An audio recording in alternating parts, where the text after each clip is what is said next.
Good afternoon. This is Leviticus 9 and Acts 10. I read from the Institute for Scripture Research, the ISR, because it takes a direct translation from Hebrew to English, Greek to English, and Aramaic to English.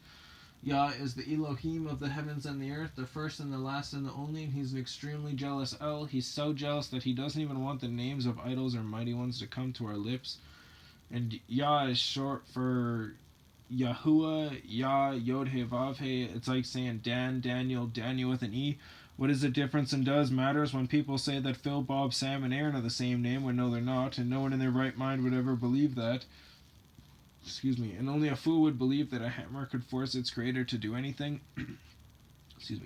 And there was no letter J in the Hebrew, Greek, or Aramaic text because the letter J is about 600 years old, while the son of Elohim, Yahshua, the Messiah, sweat blood, was brutally murdered on a stake, spent 3 days in Sha'ul in darkness and gnashing of teeth of fire, and was resurrected on the third day for the sins of all of humanity over 2,000 years ago. In a direct translation from Hebrew to English, Yeshua, which is short for Yahushua, is Joshua, and the son of Elohim's name, Yahshua, means Yah is salvation. Yah will save his people from their sins. The name of the Father is in the name of the Son. HalleluYah. Leviticus 9. And on the 8th day it came to be that Moshe, Mosheh, called Aaron, Aharon, and his sons and the elders of Israel, Yisra with a half a check mark L, and he said to Aaron, take for yourself a young bull as a sin offering, and a ram as an ascending offering, a perfect one, and bring them before Yahuah, and speak to the children of Israel, saying, take a male goat as a sin offering, and a calf and a lamb, both a year old, perfect ones, as an ascending offering, and a bull and a ram as peace offerings to slaughter before Yahuah.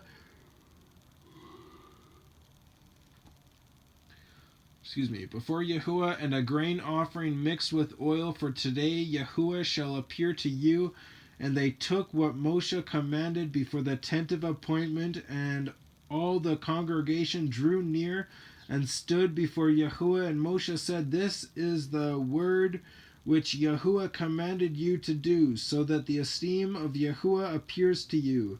And Moshe said to Aaron, go to the slaughter place and prepare your sin offering and your ascending offering, and make atonement for yourself and for the people, and make the offering of the people, and make atonement for them, as Yahuah has commanded.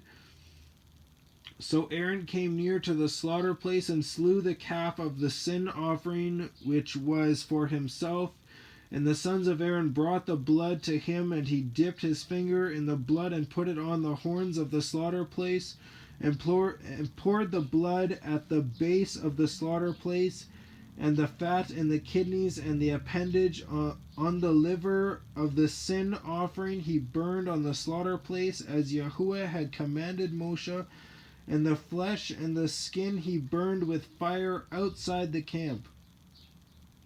And he slew the ascending offering, and the sons of Aaron presented to him the blood which he sprinkled on the slaughter place all around, and they presented the ascending offering to him with its spices and head, and he burned them on the slaughter place, and he washed the entrails and the legs, and burned them on the ascending offering on the slaughter, or with the ascending offering on the slaughter place.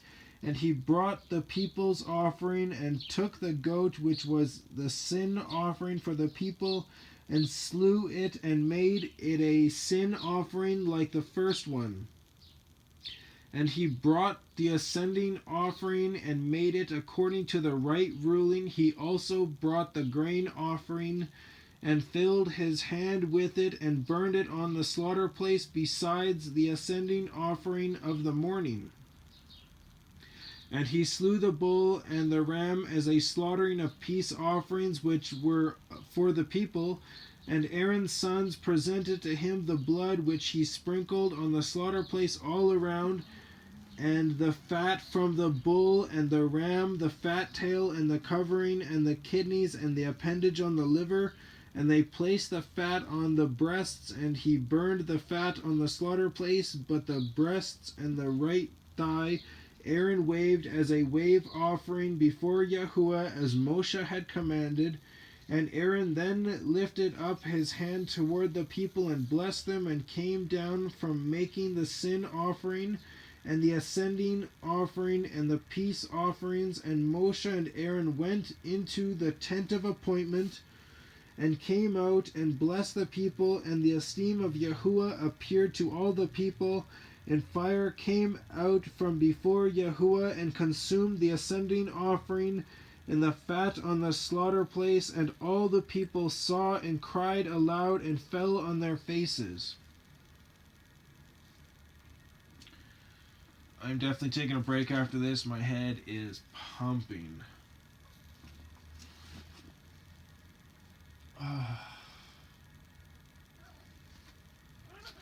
Listen, mister. I love you too.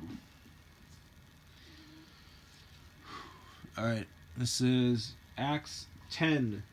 Now there was a certain man in Caesarea, Caesarea, called Cornelius, Cornelius,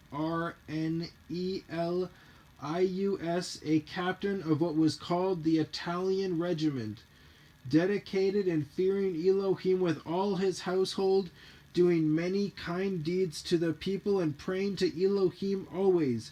He clearly saw in a vision about the 9th hour of the day a messenger of Elohim coming to him and saying to him, Cornelius. And looking intently at him and becoming afraid, he said, What is it, master? And he said to him, Your prayers and your kind deeds have come up for a remembrance before Elohim. And now send men to Yapho, Yapho, and send for Shimon, Shimon, who is also called Kêpha, Ke with a half a check mark, Pha. He is staying with Shimon, a leather tanner. Shimon is Shimon, a leather tanner, whose house is by the sea.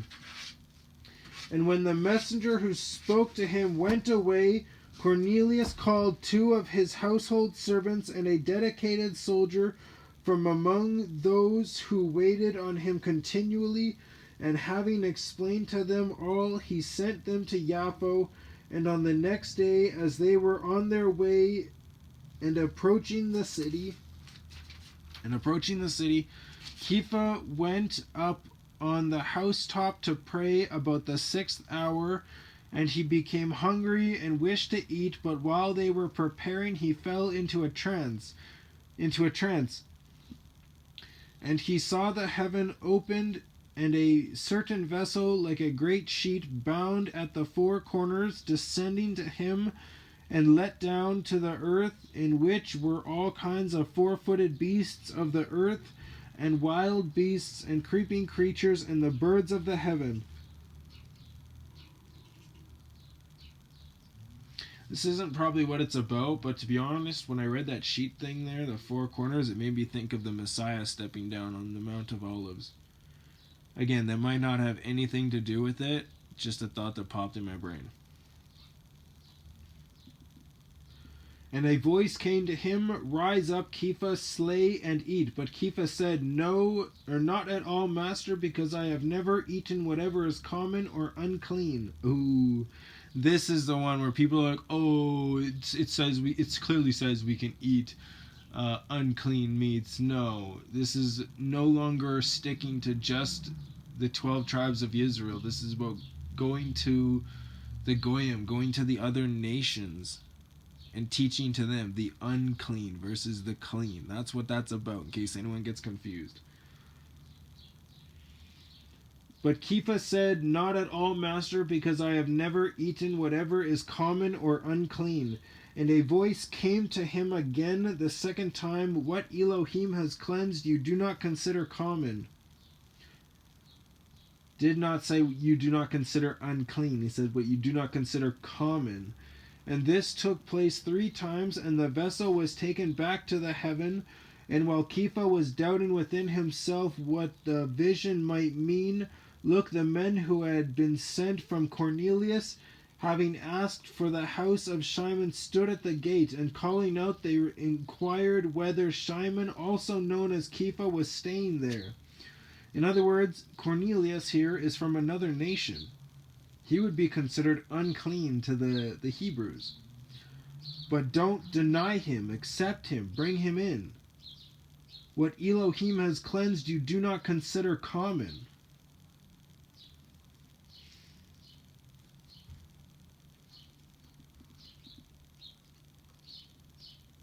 And calling out, they inquired whether Shimon, also known as Kêpha, was staying there. And as Kêpha was thinking about the vision, the Spirit said to him, "See, 3 men seek you. But rise up, go down and go with them, not doubting at all, for I have sent them." Remember, it happened 3 times and there's 3 men. This is not talking about eating unclean meats.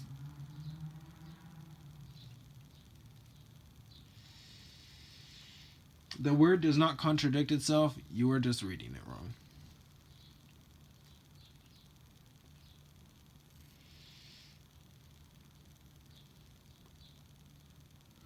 So Kêpha went down to the men who had been sent to him from Cornelius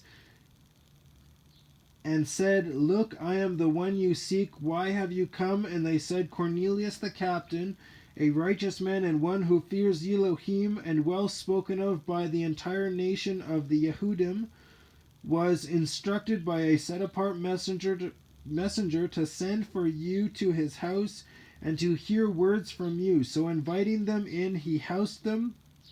And on the next day Kêpha went away with them, and some brothers from Yahuah went with him.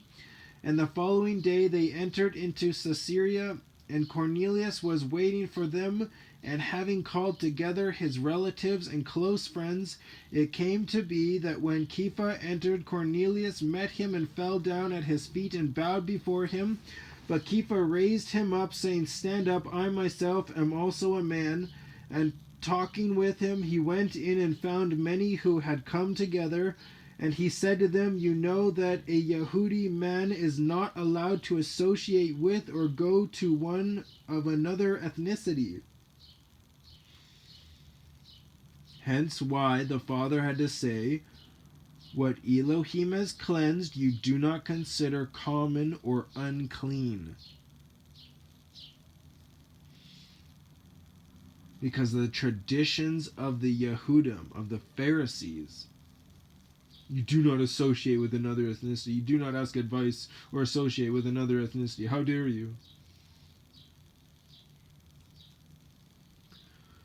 But with or go to one of another ethnicity. But Elohim has shown me that I should not call any man common or unclean.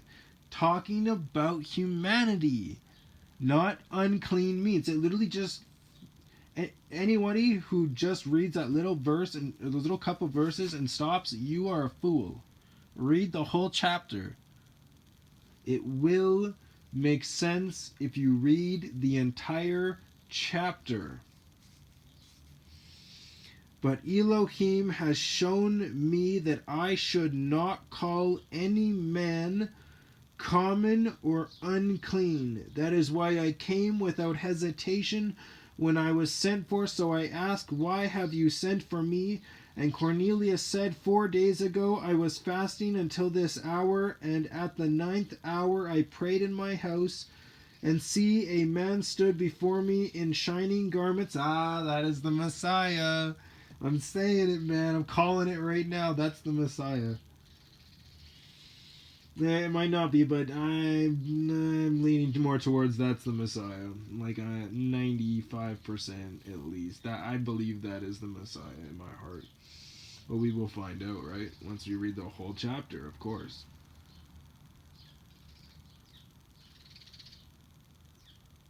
A man stood before me in shining garments and said, "Cornelius, your prayer has been heard, and your kind deeds were remembered before Elohim. Now send to Jaffa and call Shimon here, who is also called Kêpha. He is staying in the house of Shimon, a leather tanner by the sea. When he comes, he shall speak to you.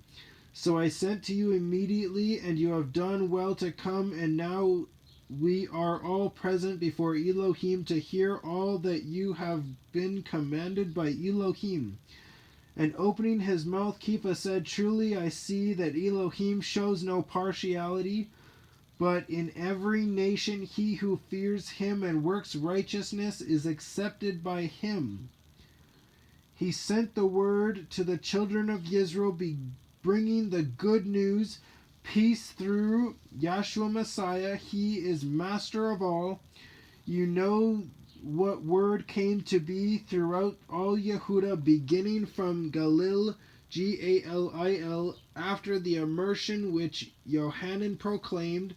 Yohanan is John, Yoh with a dot, Anan, proclaimed. How Elohim did anoint Yahshua of Nazareth, Natsareth, with the set-apart spirit and with power, who went about doing good and healing all who were oppressed by the devil, for Elohim was with him. And we are witnesses of all he did, both in the country of the Yehudim and in Jerusalem, Yerushalayim, whom they even killed by hanging on a timber. Yeah, talking about the Messiah.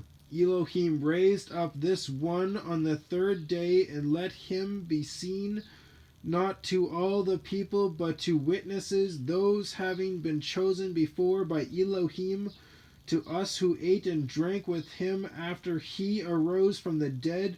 And he commanded us to proclaim to the people and to witness that it is he who was appointed by Elohim to be judge of the living and the dead. To this one all the prophets bear witness that through his name everyone believing in him does receive forgiveness of sins. And if you believe in him, you will keep his commands. If you believe in him and you love him, you will do what was told to do in the beginning, which was Yahuwah's Torah. Which another thing keeps coming to my mind, that like it keeps getting brought up by other people, and it keeps coming to my mind. But the first writings is all these people had. They didn't have this second writings. This was written about 300 years after all of it.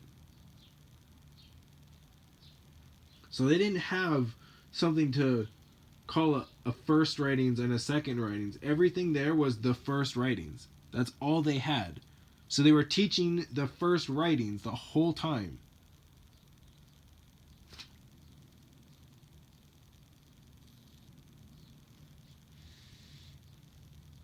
While Kêpha was still speaking these words, the set-apart spirit fell upon all those hearing the word, and those of the circumcision who believed were astonished, as many as came with Kêpha, because the gift of the set-apart spirit had been poured out on the nations also. For they were hearing them speaking with tongues and extolling Elohim. Then Kêpha answered, Is anyone able to forbid water, that these should not be immersed who have received the set-apart spirit, even as also we? And he commanded them to be immersed in the name of Yahshua Messiah. Then they all asked him to remain a few days. So remember, the rise up, Kêpha, slay and eat. But Kêpha said, Not at all, master, because I have never eaten what is common or unclean. Oh, he's not talking about he's not talking about food or unclean meats. He's talking about people.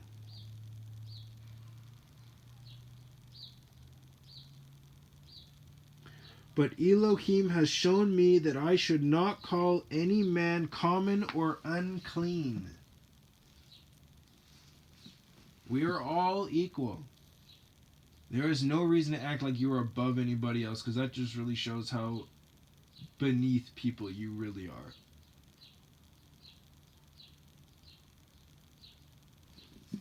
Shabbat Shalom. This is me catching up to today, and then I still have 7 more to do. May or may not do them today. Might do a couple more, to be honest. I have to let my lungs relax right now, but later on, after I'm done uploading these, I'll probably have another tea or something like that. Anyways, Shabbat Shalom. Enjoy.